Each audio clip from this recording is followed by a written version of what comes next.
যাত্রায় ঘরমুখ মানুষের চাপ বাড়ছে ঢাকা উত্তরবঙ্গ মহাসড়কে। যাত্রীদের নিরাপত্তা নিশ্চিতে পুলিশের পাশাপাশি মহাসড়কে কাজ করছে সেনাবাহিনী। এ নিয়ে আরও জানাতে সিরাজগঞ্জের ঝাওয়েল এলাকা থেকে যুক্ত হচ্ছেন রিফাত রহমান।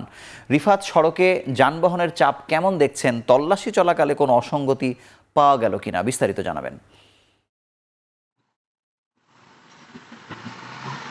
শুভ, উত্তরের যে মানুষগুলো রয়েছে সেই মানুষগুলো ঢাকা ছাড়ার পাশাপাশি উত্তরের যে মহাসড়কগুলো রয়েছে এই মহাসড়কে যানবাহনের চাপ কিন্তু বাড়ছে। আমরা সকাল থেকে এই মহাসড়কে দেখেছি যে সকালে দিনভর যেমন এই মহাসড়কে যানবাহনের চাপ ছিল, পাশাপাশি রাতেও কিন্তু যানবাহনের অতিরিক্ত চাপ রয়েছে। বলা যায় যে স্বাভাবিকের থেকে 2 থেকে 3 গুণ কিন্তু মহাসড়কে যানবাহনের চাপ বাড়ছে। আর এই যে যানবাহন চলাচল করছে এই যানবাহনের যাত্রা নির্বিঘ্ন করতেই মহাসড়ক জুড়ে বিভিন্ন পয়েন্টে কিন্তু অতিরিক্ত পুলিশ মোতায়েন রয়েছে, পাশাপাশি র্যাবও কিন্তু টহল দিচ্ছে। আপনাদেরকে যদি আমি একটু দেখাই যে এই মহাসড়কের যে ঝুঁকিপূর্ণ জায়গাগুলো রয়েছে, বিশেষ করে যানজটের পাশাপাশি এই মহাসড়ক কিন্তু বিভিন্ন অপকর্মের জন্য ঝুঁকিপূর্ণ রয়েছে। বিভিন্ন জায়গায় ডাকাতির ঘটনা এর আগেও ঘটেছে, যে কারণে আসলে এই যে গুরুত্বপূর্ণ যে জায়গাগুলো রয়েছে সেই জায়গাগুলোতে পুলিশ যেমন মোতায়েন রয়েছে, পাশাপাশি সিরাজগঞ্জের যে সেনা ক্যাম্প রয়েছে সেনা ক্যাম্পের যারা সদস্যরা রয়েছেন তারা কিন্তু এই মহাসড়কে তারা দায়িত্ব পালন করছেন।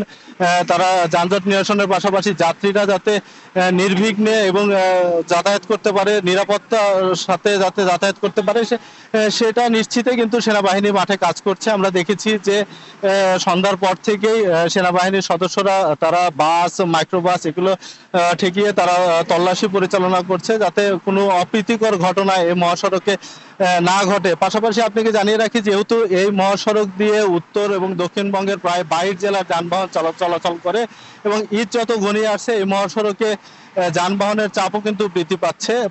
এই চাপ নিয়ন্ত্রণের পাশাপাশি বিভিন্ন মোড়ে এই যে পুলিশি যে টহল সেটি জোরদার করা হয়েছে এবং যাত্রীদের নিরাপত্তা নিশ্চিতেও কিন্তু প্রশাসন বিভিন্ন উদ্যোগ গ্রহণ করেছে। মোবাইল টিম দিয়ে তারা যারা মোটরসাইকেলে করে টহল নিশ্চিত করা হয়েছে। পাশাপাশি যেহেতু এই মহাসড়ক এখন 4 লেনে উন্নীত করা হয়েছে, যে কারণে দুর্ঘটনার কিন্তু একটি ঝুঁকি এই মহাসড়কে রয়েছে। বিশেষ করে 3 হুইলার কিন্তু মহাসড়কে বেপরোয়াভাবে চলাচল করছে।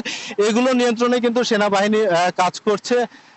পাশাপাশি অন্যান্য যেগুলো ছিনতাইয়ের ঘটনা এই মহাসড়কে প্রতিনিয়ত হয়, সেই ছিনতাই যাতে না হয় সেই ক্ষেত্রেও কিন্তু প্রশাসনের পক্ষ থেকে বিভিন্ন তৎপরতা গ্রহণ করা যায়। সেনাবাহিনী যেটি জানিয়েছেন যে এই মহাসড়কে ঈদযাত্রা নির্বিঘ্ন করতে তাদের এই তল্লাশি অভিযান কিন্তু অব্যাহত থাকবে। তো শুভ, এই ছিল আমার কাছে ঢাকা উত্তরবঙ্গ মহাসড়ক থেকে সবশেষ। সিরাজগঞ্জ থেকে ঘরে ফেরা মানুষের খবর জানাচ্ছিলেন সহকর্মী রিফাত।